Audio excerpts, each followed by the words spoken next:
কিছু মানুষ আজীবন গরিব থাকবে, this is ironic but truth. এর কারণটা হচ্ছে তারা নিজেরাই। জীবনের একটা স্টেজ পর্যন্ত সুযোগ ছিল অনেক কিছু চুজ করার, কিন্তু চুজ করে নাই। ফাইনালি বাধ্য হয়েছে পরিস্থিতির শিকার হয়ে কোনো একটা চাকরি করতে বা ছোটোখাটো একটা ব্যবসা করতে।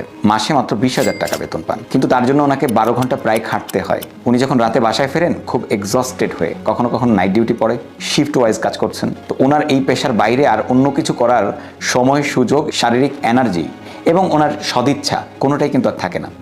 আবার কেউ ছোট একটা ব্যবসা করছে, হতে পারে মুদি দোকান অথবা একটা ছোট ওষুধের দোকান অথবা অন্য কোনো ব্যবসা ছোটোখাটো, যেটা থেকে তার সংসার চলছে। সে সকাল থেকে রাত অবধি কাজ করছেন, সময় পাচ্ছেন না অন্য কিছু করার।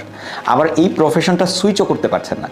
উনি যে প্রফেশন চেঞ্জ করবেন, ভালো জায়গায় যাবেন বা ভালো কিছু করবেন, সেই সুযোগটাও নেই। কারণ এই জব বা এই ব্যবসাটা থেকে ওনার রুটি রুজি, ওনার পরিবারের খরচ, বাচ্চার দুধের টাকা, বাচ্চার পড়াশোনার টাকা সব কিছু মেনটেন করতে হচ্ছে। ফলে অন্য কিছুতে উনি সুইচ করতে পারছেন না। ফাইনালি উনি গরিব থাকছেন। গত 5 বছর আগেও লাইফ যেমন ছিল এখনও তেমন, 5 বছর পরেও লাইফটা সেমই থাকছে।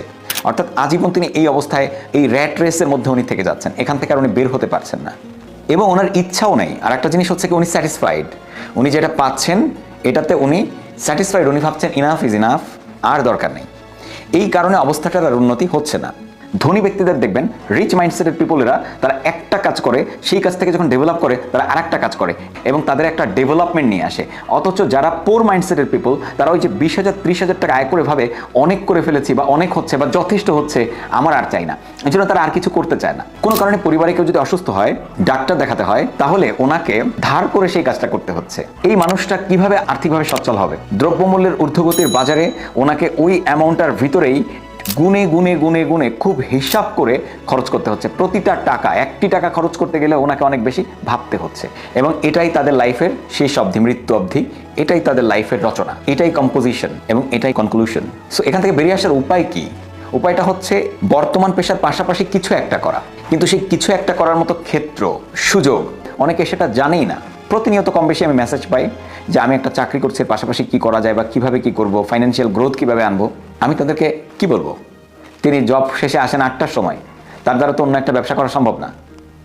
আমার সাথে যদি বিজনেস করতে চান, আমি নেটওয়ার্ক ইন্ডাস্ট্রিতে আছি, যদি আমার সাথে কাজ করেন এক্সট্রা রোজগারের ব্যবস্থা হবে। এক্সট্রা মানি আপনি গেইন করতে পারবেন অনলাইনে কাজ করে, দেশের যে কোনো প্রান্ত, বিশ্বের যে কোনো প্রান্ত থেকে। প্রবাসী ভাইয়েরা, চাকরিজীবীরা যারাই আছেন বিশ্বের যে কোনো প্রান্ত থেকে আপনি আমার সাথে কাজ করতে পারছেন। আপনার 1 থেকে 2 ঘন্টার সময়ে, যারা চাকরিজীবী রাত্রেবেলায় দিবেন, যাদের নাইট ডিউটি থাকে ডেতে দিবেন। এইভাবে যদি আপনি আমার সাথে কাজ করেন, একটা ভালো ফাইন্যান্সিয়াল গ্রোথ আপনার হবে। হোয়াটসঅ্যাপ করেন বিস্তারিত জানার জন্য, খুবই ভালো লাগবে। আমরা একসাথে কাজ করে এগিয়ে যাব।